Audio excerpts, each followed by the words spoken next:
Hello and welcome. We're going to be discussing our favorite topic, the great romance of 2020, right? And you might be thinking, well, damn, why the fuck are you still talking about this shit, right? Why, like, who cares? We're on the Ukraine train right now. Are we anymore? Or are we discussing, what's the hot topic now? Inflation? Yeah. I mean, when you have a person that's going out of their way to make policies that are detriment, like these are calculated policies. These are policies that are trying to weaken the U.S. financially, right? Yeah, right. So we're on the Ukraine train. I don't know what we're on right now, but who gives a shit about the great romance of 2020, right? Well, I'm kind of in. The reason I'm still talking about this topic is because I'm in a situation where I'm stuck in a state that where the culture is that it's assumed that you have the love from the government, right? Hug, the love hug from the government. Like so much so where I'm applying to blue and white collar jobs, and then I might get a call back, and they're like, "Hey," like the last question they're asking, like, "Oh, hey, yeah, you got the love, right?" And I'm like, "No," and they're like, "Oh, sorry, we can't hire you." So I'm in a financial situation where my values. I mean, I'm not desperate to work, right? I'm not like gonna go hungry. I have a support structure, but at the same time, I'm just doing nothing, right? I'm just working on my personal project, my books. I'm working on too. Um, but I still have a loan I need to pay, not school debt, some other one. And I need some money right now. Like I'm kind of living like not living like Larry. I'm living like something else. But I'm in New York City, and the culture here is, even if the job description doesn't say you have to be, some do. Some job descriptions say you have to receive love from the government, right? I mean, the ones I do get callbacks from, the last thing they do is like, oh, and I don't have a lawyer in the family where I could sue these people for discrimination. I don't have the money for a lawyer to sue, right? Us anti-lovers that don't want love from the government, we did win a case. I say we, but the people who were fired because they didn't want to receive love from the government, they did sue the hospital, and they got money. Good. You're discriminating based on a belief, really. I mean, in all honesty, that's what it is. So I'm in a sticky situation, right? Whatever. That's life. Life sucks. But I kind of want to go back in time to 2020, and I want to highlight some things, like how I knew from day one that the it was a hoax. It was at the very least a great exaggeration, right? So as I said, I live in New York, right? And what does New York have? A homeless problem. There are homeless people. There's even some usuals that I know by face. I don't know their name, right? Now, when you think of homeless, what do you think of? Dirty and disgusting. And I'm not trying to be mean. I'm not trying to be contemptful, right? Because I mean, realistically, if I didn't have a support structure, I could be very well homeless myself. And some people just aren't lucky like that. And but dirty and disgusting when you think of homeless people, right?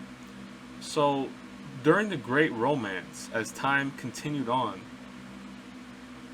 I noticed, and I already kind of predicted this, but I noticed that, wow, I still see the same homeless faces as I did in the beginning.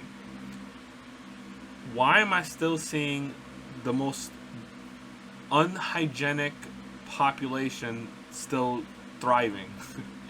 I mean, that's a very disingenuous word, but my point is, why am I not seeing dead homeless people in the streets? The world's deadliest romance the world has ever seen. I have not seen one dead body. You know, maybe I'm blessed. I, I've never seen a dead person. You know, I'm almost 30. I've never seen a dead person. Never. I mean, this is a little tangent, but I guess it's a little interesting story. I was driving it's like this narrow street, this narrow two-way street that's between two cemeteries, or at least two plots of the same cemetery, right? So it's a narrow street, but there's like a little sidewalk on the side, right? And I'll never forget it. So I'm driving by, and there's like this old, tall, white guy, right? And as I'm driving by, I noticed that like he like, I don't know, does a pop and lock with his knee, and he just like crashes face first into the concrete. And I'm driving, and I'm looking in my rearview mirror, and I'm almost like out of view, and I'm like, he still hasn't gotten up. Like this old man crashes into the ground, like almost collapses. Well, no, he crashes it, and then like he just like sprawls on the face first on the ground. And then I see like a woman that's like walking towards him, like, you know, walking faster. Like obviously she sees something's wrong. I think that's the closest I've ever seen to a dead person.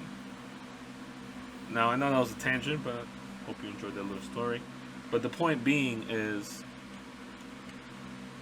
no dead people, and the most deadliest romance that the world has ever seen. That's number one hint. Now, I'm not proud to say this, but, you know, life sucks. I was, you know, when the Great Romance was happening, or at least before it started, I was working in a minimum wage service job, right? And the Great Romance hit. What does everyone do? Oh, I don't want to work. Because realistically, to be honest, that's the smartest thing you could do. If you, I mean, even if you don't want to take that risk where it might be the deadly, I continued to work just to prove to myself that I believed my own words, or I believed 110% that this was a hoax, that this was an exaggeration.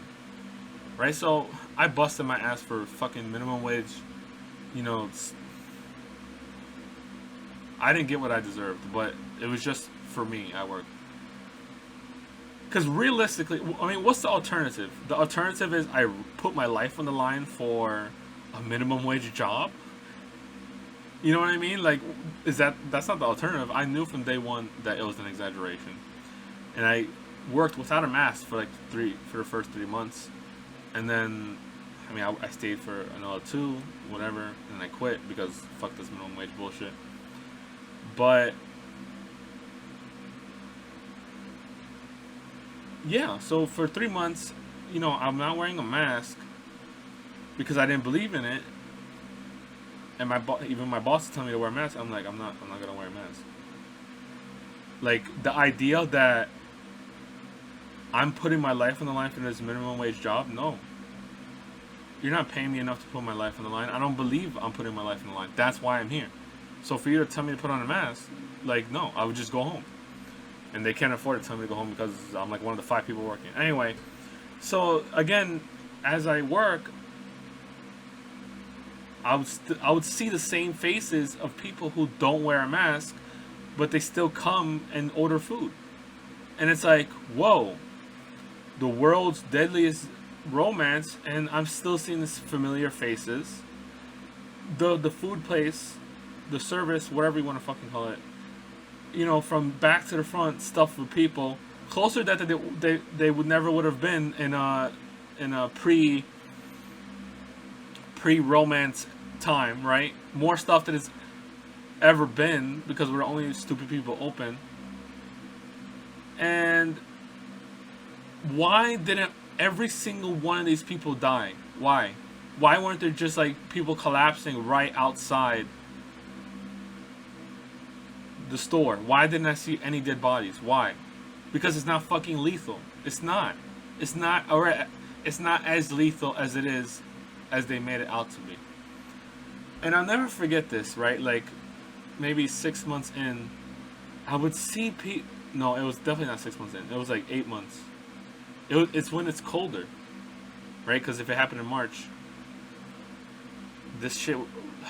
So imagine it's like almost 30, 40 degrees Fahrenheit outside, and you want to get tested to see you have this lethal disease. They were making people wait outside in 30 degrees, freezing ass temperatures to get tested for this lethal disease. You would, like, the damage you're willing to go to yourself to find out you have this super lethal, like a disease you don't even know you might have. It's so lethal you don't even know you have it. You know what I mean? And it's like, how stupid can you really be? Honestly. Right? Now, again, let's go back. Because, like, you put all these pieces together, and it's, you know, might want to argue, oh, confirmation bias, confirmation bias. You just see what you want to see because that's what you believe in. What do you think a detective does, right? He looks at the scene, he says, all right, here's how it might have gone down. Let me collect evidence to support this. And once I gather all the evidence, I can truly see the whole picture, right? So even a detective starts with their first claim of what happened, right? And then as they, I mean, is there really confirmation bias? Confirmation bias doesn't necessarily separate yourself from reality. It might be the reality, right? So what else? Let me see. I hope I have this in order. Let's see. Alright, no, that's later. Here we go. Guys. So, you know, I googled this now, but there was a better, more detailed article written by the History Channel about the flu in 1918. I don't know if they scrubbed it, but I could just, I'm just going to tell you what happened. Right? So in 1918, in California, they said, you got to wear masks. People hated the masks. It was harder to get people to wear masks then than it was now. Right? Especially now, since people can shame each other on the internets. So the government's like, fine, you don't have to wear masks. And then people started dying. Like, a lot of people started dying. And you're going to say, oh, well, that proves that you should have worn masks. The masks work. That's not the point I'm trying to make. The point I'm trying to make is that the government doesn't know what the fuck they're doing. They're incompetent. They know, the government knows as much as you do. That's the point I'm trying to make. So for them to say, oh, masks work, and then for them to be like, oh, masks don't work, and then people die, they have no fucking clue what works. They have no clue. They don't know what the fuck, dude. Why do you trust the government to know what's best for you?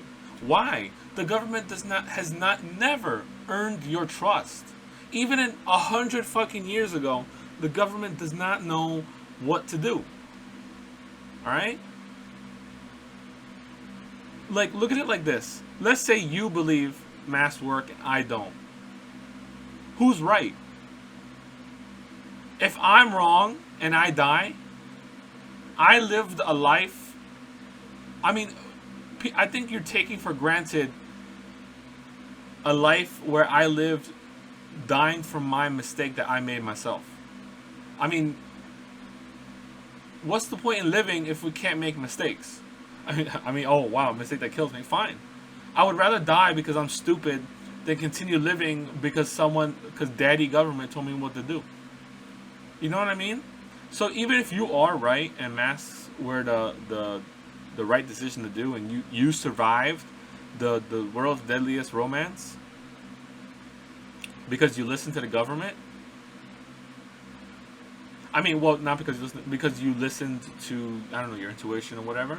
Fine, you made the right decision and you get to live. But the fact that people can't be stupid, in the simplest way to put it, like, people can't make their own choices. Land of the free, right? But my point is, the government doesn't know anything. Why would you even trust them? So it should just be up to the individual to decide, right? Now, we're going to continue moving on. right? Because it's not just the government, right? Let's see, hold on. When during the first months of the romance, any discussion that was maybe a little bit skeptical was taken down. Let me tell you something. If you can't discuss things, let me put it like better. Like, if you can't be wrong, you'll never be right, right? So let's say I was wrong in my assumptions. If I never bring these conversations to light, it's never going to be disinfected, right? I'm always going to have these wrong thoughts because you don't let me bring it out to the sunlight. And then everyone, shows me the facts. They show me the research, right? But if you don't let people talk, it's just going to be an infected wound that grows nasty pustules and just resentment and hatred. So being wrong, again, this goes back to the wearing the mask thing. Letting people be wrong is how you get closer to being right. No matter what it is. Like, if you don't let people be wrong, they're just going to be angry at you. But they don't care. Because you know what it is at the end of the day? Control. The CIA and the FBI, the alphabet community, the second one, not the other one. I don't know how much they work with these big companies, YouTube,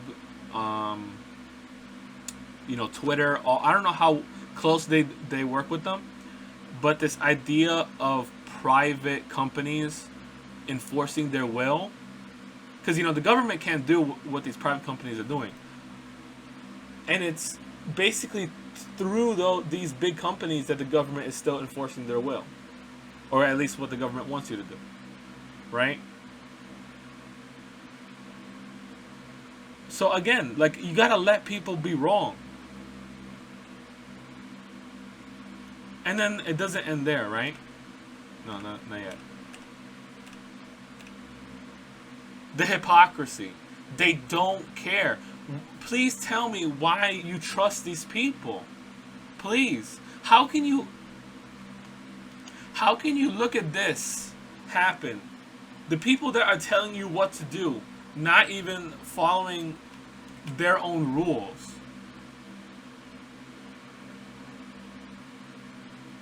They go unpunished. Like how many things do you need to see before you say, wow, maybe the government doesn't have my interest at heart? How many times do you need to see this? And it's not even just the government. It's not even just the big companies. It's also, man, I need to be more organized. The faces. Dude, okay. This literally looks like it's from a dystopian movie. Look at the faces of these lovers. I'm sorry. Yeah, these lovers. Look at the face of these lovers. They literally look like they're cracked up on heroin. Does this look like a face of someone who's happy because they're healthier? Look at the way he's biting his lower lip, dude. These look literally cracked up. And then look at these creepy, it's creepy. Dude, how can you look at this and be like, oh wow, now I really want to take it? Really, guys? Look at this, dude, what is this? This is objectification of women. That's a female leg right there. How do you look at all these puzzle pieces and say, yes, the government has my best interests? And then we go back to the final stage. Every time there is a major problem, the government institutes a solution that they never take away. So if they need funding for the war, they'll have a tax. And then that tax will stay until 30 years, forever. They never institute a temporary tax. It's always something written for the end of time. So when you have a country that's been, what do you call it? that's existed for 300 fucking years, all those taxes add up, dude. All those precedents of little taxes, big catastrophe, big problems, big solutions that make even bigger problems, that all shit adds up. And I don't know how much more we could take. I don't know. I think we're too far gone to revert any of these changes. Like, do you really think that the people in Congress are gonna be like, oh, let's take back income taxes. Let's take a step back from Social Security. Do you really think that? No, these people don't give a shit. The government is not in our best interest, guys. Please stop. Anything the government does, look at it with your third eye. Jesus Christ.